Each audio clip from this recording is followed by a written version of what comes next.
Welcome to the Brad and Taylor Show. Today we have Shawn McNeil with the Brand Real Estate. How's it going, Shawn? It's going fantastic as always. You're listening to The Brad and Taylor Show, a podcast that inspires entrepreneurs to pursue their passions. We're sitting down with some of the best to learn how they got started and some lessons they learned along the way. So we want to go way back when. We want to figure out like how you got started, how you got to where you're at today. But let's go back. Did you want to be an agent when you grew up? No, I wanted to be a lawyer. Oh, Wow. okay. That was I actually was just at my grandmother's house the other day, and typically like once a year when I go over there, she'll pull out like Shawn's memory book, Okay. and in there is like this photo I drew, and it says lawyer right across it. I was like 9 years old, Nice. Wow. so like going way back, that's what I wanted to be when I grew up was a lawyer. Did you go to school for it?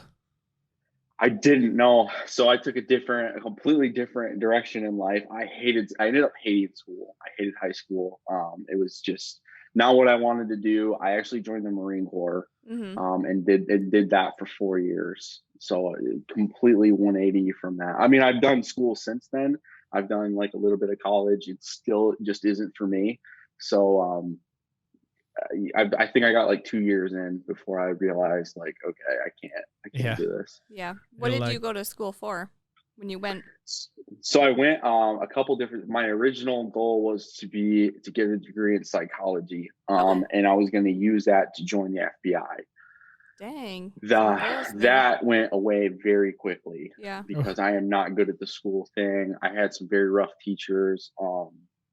My son was also born. When he was born, he went like straight to the NICU, and he was there for several weeks. Mm-hmm. So that lined up with school, just didn't kind of mix. My Right. grades kind of took a dive. So from there, I actually switched over to computer science. And I was like, I understand computer programming. Like that was kind of my background when I was in the that 1 year post military. I did a lot of stuff for the Department of Defense, Okay. and that was kind of my background. So I switched over to computer science and then realized very quickly that I cannot sit at a computer all day and look at a screen. Yeah. So it was like shortly thereafter that I was just like, I can't, I'm out of school. I can't do this. I'm just going to do real estate full time. Yeah. That's What got awesome. you interested in real estate? What did you have somebody that you looked up to in it, or how did Yes. that come Yeah. about? So one of my best friends was he was my real estate agent, Okay. Gotcha. and it was such a flawless thing that if you would have asked me how to buy a house post me buying a house, Mm-hmm. I still didn't know what to do, and I would have just told you, hey, contact this guy, he'll help you with everything, because I have no idea what I'm doing. Right. So that I was at the Department of Defense at that point. I was a contractor for the Marine Corps through the DoD.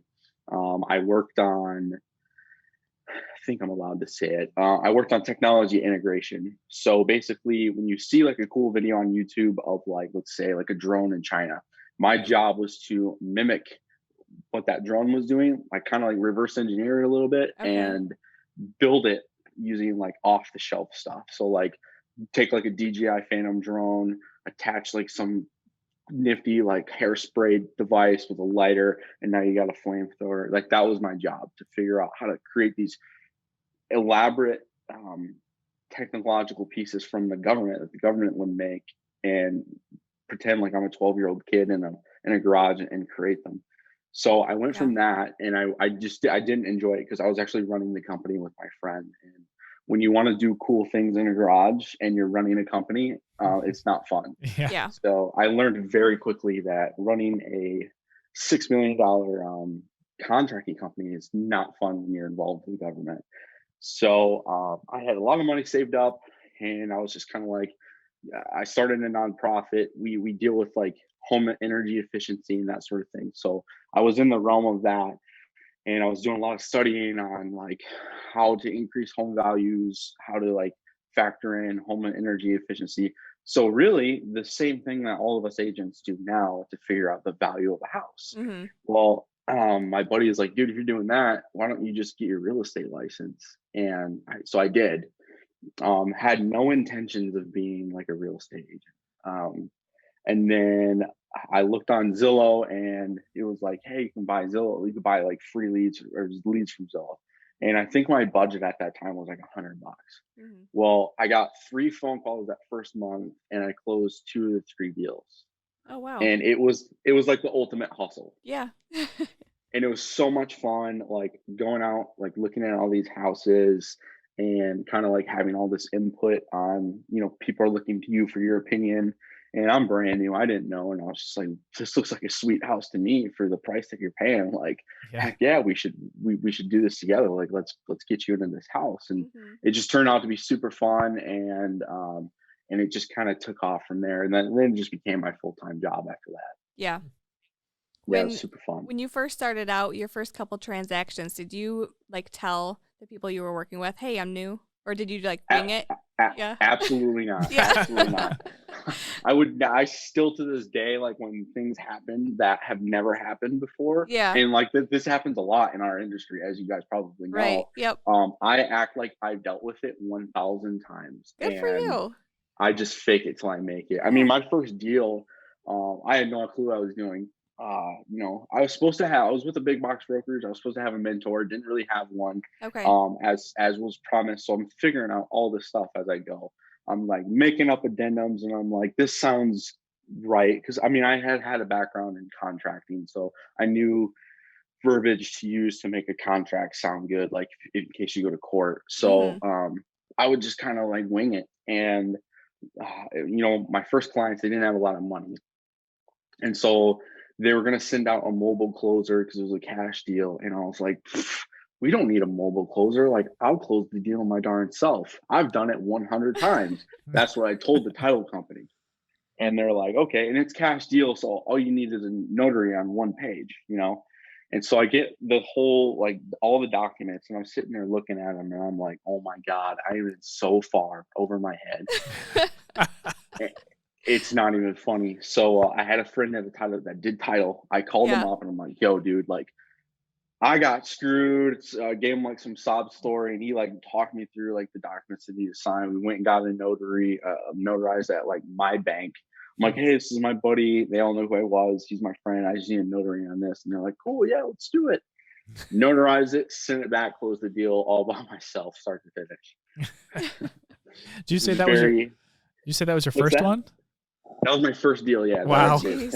It was a house for $10,000. Wow. How did they go after that? Did you do any more like that afterwards, or were you just like, I'm gonna stick to, let's just do it a little more simple? So I actually credit my first 5 deals that I did to the reasons why I know everything about real estate, because my broker told me, he said I had more things go wrong in my first 5 deals than he has had gone wrong in like 5 years. So I mean, I had put a house, like the craziest things are happening. I put a house under contract. Yeah. It was like another $10,000 house.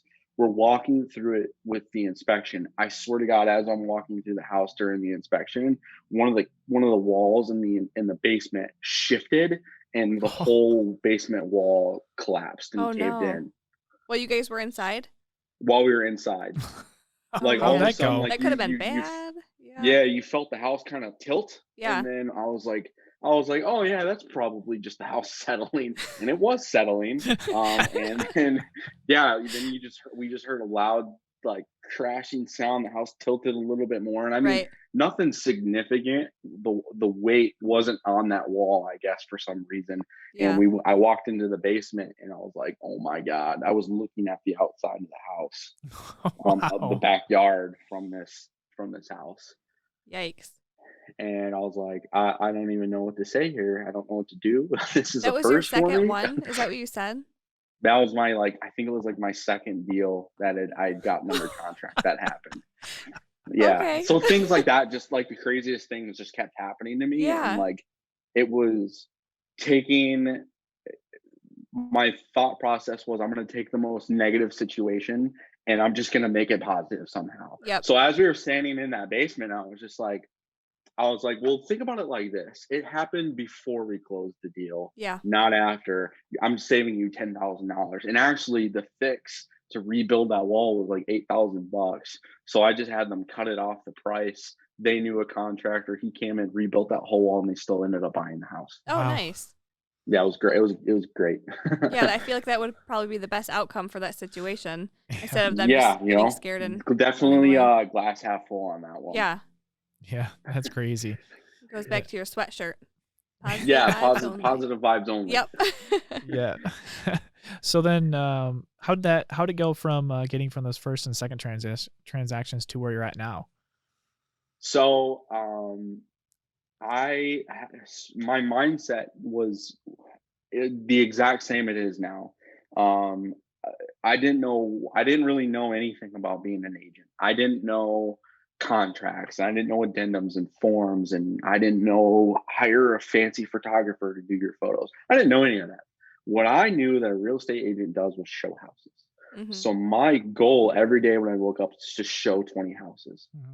And in Bay City, there's vacant houses everywhere. So it's not like, you're showing $600,000 houses to people who aren't approved. You know what I mean?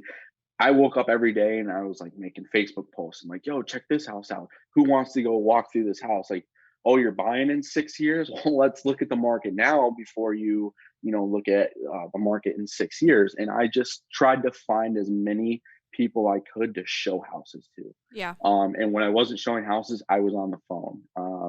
Just, like I'd walk by a business and I'd see a sign in the window with like a help wanted ad. And I would take a screenshot of the phone number. And that later that night when I'm like, hey, I'm Shawn.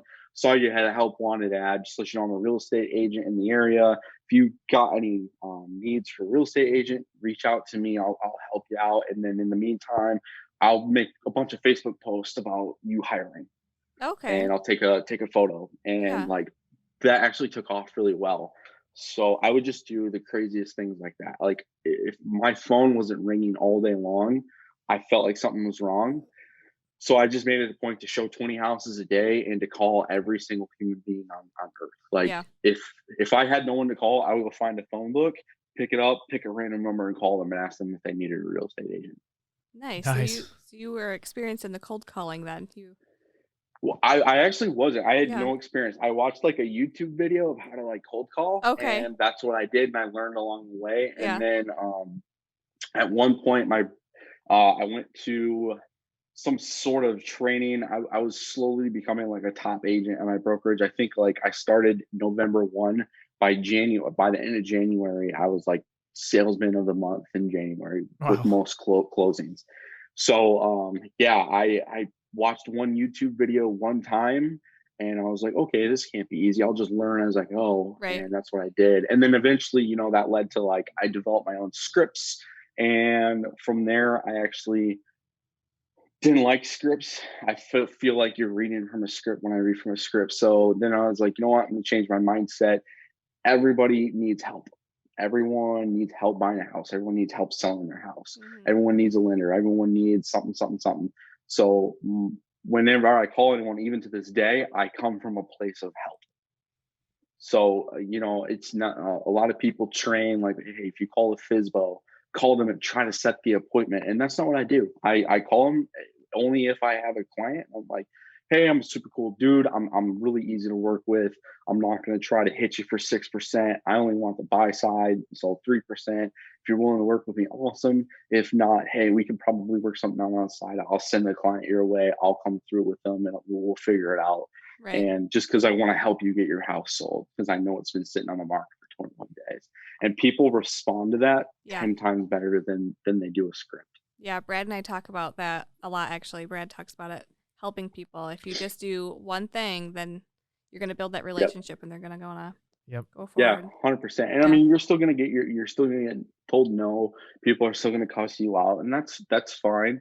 I've learned that when that happens, I know myself well enough to know that I got to put the phone down for 15 minutes and I just go take a break. I come back and I get into it. And I mean, that's even to this day that I still do that because I can move on from it. But can I really move on from it? Probably not. So I want, when I take that break, I want that next call to just go flawlessly. Right. So, and if it doesn't, I have 2, 3, 4 bad ones in a row. I just call it a day and I go back to showing houses. Yeah. Nice. Awesome. What is some advice you got like way back in the day when you started that you're like, that stuck with me? Though I think the thing that was like most important to me was karma. Um, at one point, I had a friend who was an agent, and one of his clients actually contacted me. Mm-hmm. And that's very, very awkward for me because he Yeah. was like complaining about this agent, and I didn't know who the agent was. He hadn't said a name at this point. Right. And I'm like, oh man, well, hey, if you're not under contract with this agent, like I'll help you out. We'll get you. And he's like, I was like, who's the agent? And he told me who the agent's name was, and it was my friend. And I'm like, oh man, I'm not gonna be that guy. I'm not gonna steal a client especially from a friend. Right. So basically what I had to do was like, what I ended up doing was I ended up taking over the deal, and then I just did it for like a 25% referral fee and gave him the 75%. Um, and to this day, like I think like just the whole karma thing and like realizing like, an agent is not going to be able to show a house for a day. Do you really want to be the agent that, because they made one mistake, talks crap about them to their client? Yeah. Because that same thing's going to happen to you. Yeah. And I think that's been very, very important to me. So anytime I go to a showing or anything like that and another agent's name gets brought up, and it's hard because I might not like that person, but I'll try to say as the nicest things as possible. Right. Put the ball into the client's court and be like, hey, if you want to step away from me, I'll call the agent right now, let them know that you're interested in this house, and I'll work something out with them. Just basically pay me for my 1 hour that I spent looking at this house with you, and I'm happy. And that can be just a 6-pack of beer. You know what I mean? Yeah. I think that's been very, very important, and it helps you build relationships with those other agents because they trust you. Yep. Yeah, absolutely. Because I've had agents call me and like, hey, one of my clients booked an appointment with you because they clicked Zillow or they did this, and like they're actually working with me. Would you be upset? And I'm like, no, of course not. I'm not upset. I'll cancel the appointment right now.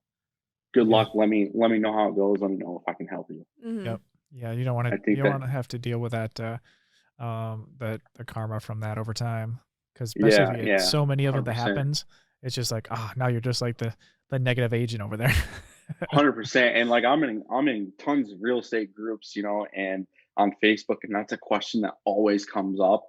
And there's so many agents out there that are like, yeah, take that client. And I'm like, oh my gosh, I couldn't imagine having that kind of bad karma. And I think that was just the best advice I've ever been given. Yeah. Everything else, changes. I've data dumped it. I've changed the way I do things, but the karma thing has just always been there. And like I always try to be a good dude.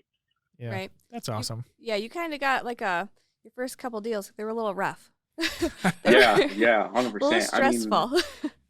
They were so. I mean, it was so bad. Like, and like $10,000. So when I was making like $500 a deal on those, and what kind of advice? Go ahead. Imagine like you're doing all that work and you're trying to deal with situations that you don't know how to deal with for $500. When I have agents that are friends like down in Clarkston that do like 2-3 deals a year and they're closing the same amount that I do, same amount of volume. Yep. So it's rough. It's definitely difficult and different. Yeah. Do you have any advice that you would give to a new agent to kind of help them like have a smooth start? The opposite kind of what you had, like not not a wall falling in. Yeah. Is there I mean, that one's kind of the wall falling in thing. You can't really do anything about that one, but is there anything that you would tell a new agent that would kind of just ease them into real estate? Yeah, 100%. Yeah. I think that there's a few things that are important. I think your first 2 weeks should be all about shadowing other people. Okay. I would say your very first week, just go out on a couple showings with this person, see how they, because how I show houses, I've learned as I've gone out on showings with like my friends and stuff, just because like we're out grabbing a beer and like someone calls like, hey, we want to see this house, and I go with them and I see how they do it. It's very different from the way I do it, and I think everyone's got to have their own style. So I think seeing how other people interact, watching people, just like I invite agents and my brokers all the time, like, hey, I'm gonna make phone calls from 1:30 to 2:30. Come sit in my office. I'll put it on speakerphone, and I want you to listen to how I talk to clients. Yeah. I think that's important. Really and important. Just so they get the feel. Yeah, and then week 2, I would definitely say the whole week, your whole second week, go sit with a lender. Okay. and watch how they process mortgages and see, because you're going to become a very fast expert. Mm-hmm. Not that you necessarily are going to be giving mortgage advice. Obviously, you're not a loan officer, Right. but just like with real estate agents, there's bad mortgage loan officers out there, and knowing what questions to ask those ones are going to be the difference between you being able to close the deal and not close the deal. Yep. There's several times that have happened to me where like, hey man, like I know this dude had like he's mentioned that he's got like all these student loans. Did he tell you that? And all of a sudden, Marshall was like, no, he didn't tell me that. That saves you 30 days right there by asking tough questions. Yeah. You know, and knowing that whole process and realizing that it's not necessarily that buyers are liars, like the saying goes. It's to me, it feels more like they don't know, so they just don't say anything. Yep. And I've kind of lived off that philosophy, and people love to talk and they love to tell you about their problems, and just listening and kind of reacting to those conversations is crucial. Yeah. But yeah, and sitting with the lender and knowing that stuff is going to be huge. Yeah, that's awesome. So let's go to like what you're doing today. Like, how did you deal with COVID like that? That made you so successful after COVID? So COVID was rough. I'm not gonna lie, as I'm sure it was, because I was coming off, like I said earlier, you know, I had my biggest month. I pended 2.5 million. I felt like I had all of this momentum, and then just hit this wall and was told, you know, you can't show houses. Yeah. The way I dealt with that was first I found different things to do because we couldn't really do our job anyways. So I just found different things to do, kept my mind busy. When we were about 2 weeks out, I spent all day, every day on the phone, recalling clients and just like, yo, we're about to open up. And like, I did this throughout, obviously, but like, you know, what I midway through, you didn't really know what to say. So it's just basically an update, like, hey, still can't go look at houses. You still employed, blah, blah, blah. Yeah, cool. Yeah, great. just like all a touch base, see where. Yeah, I'll talk to you next week, kind of a thing. And then from there, once we had the date of when we were opening, I think it was May 7th, I was like calling every single client that I knew. And I was like, yo, I am dedicating my life to the first 30 days, and I am going to show 30 homes a day. I'm going to go like 1.5x what I normally do. I'm going to show 30 homes a day. So, I was just working towards that. Called every client, every person, every business, sent everybody a message, Facebook videos. I was also doing some super weird marketing during that time. Like I was doing, I got bored. I was doing pizza reviews for a little bit there. And I did that as a gag, and it actually turned out to get me like a lot of business. Nice. Oh, nice. People were like, yo, dude, hey, pizza review guy, will you, can you help me find a house? I'm like, absolutely, I can. Yes, I can. Yeah, I was just staying busy. And then once May 7th hit, I actually had my kid, I had set it up so he was like all day, every day with like someone that could watch him. Right. And I just dedicated my life to just showing houses. Just because I knew that if I was going to show 20, another agent was showing 20. Yep. So I wanted to show 30 because they were only showing 20. Right. And I wanted to write 12 deals a day because I knew that they were going to write 10. Did you meet your goals when everything opened back up? I did. Nice. Yeah, I had almost doubled my sales by the time August hit. Huh. So I was on track to do amazing things last year. A couple things came up in our office. I took more of an office role for a couple of months there. I took over as vice president. You know, we were name changing our company, that sort of thing. And I felt confident because I pretty much already hit my goal for the year, like I said, as of August. So I was like, I can put that aside, help other people for a little bit. And that's what I ended up doing. I did that for 2 months, and then I took it off. I went back to just kind of selling houses full time January 1, and it's been a great ride since. Yeah, that's awesome. Let's see, what kind of goals you got for the next couple of years? Yeah, so I think one thing for me that's important, I'm going to get my broker's license this year. I really want something different. I want the the big box brokerages, the thing I don't like about them is they feel stagnant. Yeah. And they feel 1990s. To me, that didn't work. I am like, I have to be doing something at all times. And like, I love to have fun and have this cool, fun environment around me. That's how I perform best. And I think there's a lot of other agents like that too, but there's nowhere where you can go. Yeah. I mean, my first brokerage, I remember going to the office, and I remember like, I can't sit down when I'm calling people. So I remember standing and pacing back and forth in the office. Yeah. Didn't know anyone else was there. It was a little bit later in the afternoon. And I was pacing, and my broker comes out and was like, "Hey, dude, you can't be so loud.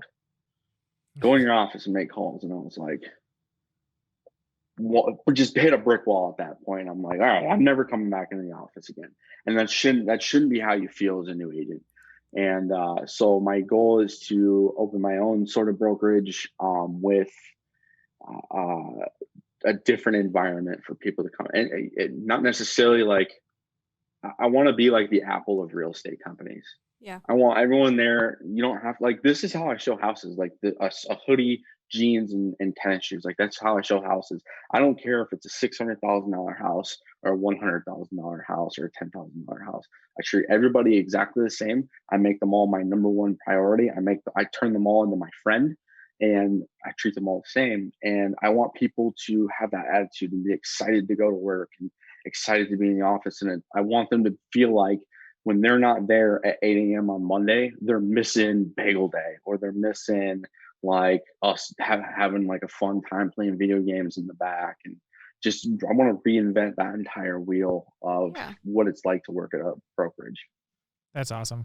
I like it. I like that. Go ahead. I know you mentioned follow up earlier. Do you think it's important? Follow. Yeah. So I read this book. It's called Sell It Like Sirhan, and he talks. It's not only follow up, but it's follow back. Yeah. Okay. That was a huge thing for me, because I think we all kind of follow up. I think that's kind of embedded. You know, whether it's you guys or me, I think we all follow up. Yeah. It's the following back. Okay. That's where everyone loses it, right? Because you got to realize that first time you follow up might be the same answer that you got the first time you called them. Right. So when I call them and I say, "Hey, you ready to buy a house yet?" "Nah, man, we're still looking for that 3-bed, 2-bath. "Okay, cool. I'm gonna make sure that when one hits the market, that you know about it first." Yeah. So I followed up. Now I'm waiting for something to happen. Now I gotta follow back on that topic. So even if it's just like, "Hey, dude, like, I know that you wanted that 3-bed, 2-bath. Nothing's hopped on the market yet. What about a 4-bed, 2-bath?" Trying to deliver something and just constantly following back on the words that you're talking about. Okay. I think that's where agents lose out, because they don't follow back with the clients. Yeah. Have you been doing that from the start, the follow back? Or when did you not at all. That? That's something that was like a hard lesson I had to learn over time. Despite what everyone might think of me now, I was terrified to sit on the phone all day. Okay. I did it, but I was actually extremely terrified. Like, I would have to like get myself amped up. I'm drinking like Red Bulls and stuff to get myself amped up. Yeah. And then I would go ahead and call these businesses, but I was terrified. So when I would call these clients and I'd, like, "Hey, what's going on? What are you looking for?" "Oh, I'm looking for a 3-bed, 2-bath. Man, it's not really on the market right now, but let me check back with you." Right. I would never, there were so many missed opportunities where I wouldn't follow back with them. Like, I probably lost $5 million of business my first year just because of that. Just not knowing. Yeah. Yeah. At what point did you realize, like, oh man, I need to start doing that? When did you implement that? So I was at my first brokerage. I left there, went to another brokerage. Mm-hmm. I'm a very unique individual, and I understand that. So I wasn't working out there. Went to my buddy's brokerage, and at that point, I had no business like kicking at that point. And I was like, I need to data dump like everything that I've learned at these two brokerages, because it doesn't work here. Right. It was like very different area from Bay City to Clarkson, Bay City to these big cities where people are showing their low end is like $500,000. Yeah. So I went and I actually hung out with my buddy for a week, and I watched him every day. And I'm like, man, this guy is doing exactly what I did when I was brand new. Yeah. exactly, like to the T of what I was doing when I was a brand new agent. And so I just went back to doing that. And then I was like, I need to improve upon Mm-hmm. my calling abilities and following up and texting. And so it was about 8 months into me being a real estate agent to where like I would hit a client from every angle. Like Yeah. I'll call them. Cool. You don't want to answer my phone call? I'm going to hit you with a text message. Oh, cool. By the way, since you didn't want to respond to my text message, even though I saw that you read it, I'm going to hit you with an email now. And then tomorrow morning, I'm going to shoot you over a house that I know that you want to see. So you're definitely going to want to hit me back. So I that's just how I lived my life. My mindset was they're either going to buy from me or like one of us is going to die, because like I'm just going to keep following up until that happens. Did you find that immediately that strategy worked? 100%. Yeah. It was like I implemented that in the following month. Swear to God, I closed like 800 grand. That was my biggest month that I ever had. Once I started implementing that. Yeah. Yeah, that's awesome. I mean, what do they say? Like the money's in the follow up. I mean, it's so true. Yeah, every sales book you read, and like I've read a lot of them, they say you have to call a client like 3-4 times a day until they'll finally answer. And so I'm like, man, like the younger generation doesn't want to answer their phone. I don't want to answer my phone. I want to be texted or I want to be emailed. Yeah. Like that's my biggest pet peeve is don't call me when it can be texted. Don't text it when it needs to be a phone call. And don't phone call when it's just an email. And so I was like, I'm going to figure out like client A is going to be different from client B. Client A wants me to text him. Client B wants an email. Client C wants a phone call. Client D over here, for some weird reason, wants me to write him a postcard note, you know? And so it's just, you work through those first few days of figuring out what they want, and then you just hit them with that, like just nonstop. Yeah. And they'll get back with you. They might seem like they don't appreciate it, but they like, you got to think long run. And when they're in their home of their dreams, they're going to appreciate everything you did to annoy them and bug them and be their agent. Yeah. That's awesome. 100%. So do you have a team right now? So yeah, I do. It's currently me. I have some like admin support. I have another agent that kind of like works underneath me. I had a couple more agents, but things sometimes don't work out. That's real estate. So, I've learned that through watching some of my mentors and stuff with huge teams, that I don't want a huge team. I want 3 or 4 badasses that are just workaholics and workhorses like me, and they're the best people for their clients. I'd rather have that than a huge team. But yeah, absolutely. I love the team model. I love the ability to help things out or help other people out in their business. I think that's important at my level. That's awesome. Well, we got one more question for you, Taylor. You ready for it? Hit me. Okay. Do you think a hot dog is a sandwich? And why? Or why not? A sandwich. Yeah. What do you think? No, absolutely. No, it's not a sandwich. Why not? Because there's a sandwich version of a hot dog. It's a hamburger. Okay. Well, that's a pretty good one. Yeah. I haven't heard that one yet. Yeah. You don't really call a hamburger a sandwich, though, do you? Do people call it? I guess I would call that one. Yeah. I think a hamburger is like in the. It's more of a sandwich than a hot dog. 100%. Yeah. A sandwich, you fold down on something, and a hot dog feels more like a taco, like a cousin of a taco. Okay. I like it. Yeah. Well, I agree with that. Before we go, anything else you want to share with everyone before we go? Oh man, karma, positive energy is everything. I think that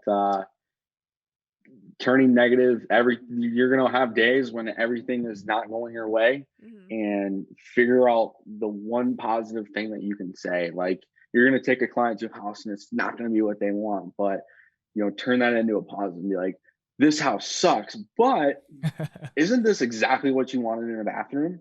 Yes, perfect. Now we know exactly what you want in a bathroom. So for future houses, I'll only send you houses that have bathrooms that look like this. Okay.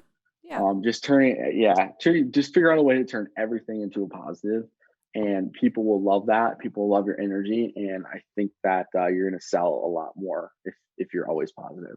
Sweet. How can people get a hold of you, and where can they follow you? Yeah, so get a hold of me. My phone number is 989-392-7719. Call, text me anytime, day or night. I actually sleep with my phone on ring next to my head because I have this intense anxiety that I will miss a phone call from like a $100 million buyer that's paying cash and only wants to use me unless I don't pick up the phone. Follow me there. You can actually follow me on Facebook, Shawn McNeil, comma space realtor. I'm on there. Always posting on there too. So hit me up from any direction that you want. Feel free. Awesome. Well, with that said, thank you for everybody that's listening, and we'll see you later. Are these working? All right. There we go. Oh, there we go. I think they're working. Should we tell them? Mine keeps falling. It doesn't like my voice. What do we got to tell them? Subscribe. Subscribe? What do we got to point at? Hey, I think there's a subscription button. Like it might be there. It might be right there too. Somewhere. Find it. It's red. Yeah. And red. It's blue. It's green. I don't really know. It's a color. This mic isn't even attached. Did you plug these in? Well, I guess. I wonder if they can hear us. Yeah, I wonder if they hear us. Well, we should probably tell them if they can hear us. We should probably tell them also give us a 5-star review for listening to on Apple. That'd be cool. 5 stars, guys. Share it with everybody they can think of. We won't take 4 stars. I mean, Taylor, I don't even think these are on. I mean, I don't think this is working. This is not working. Yeah.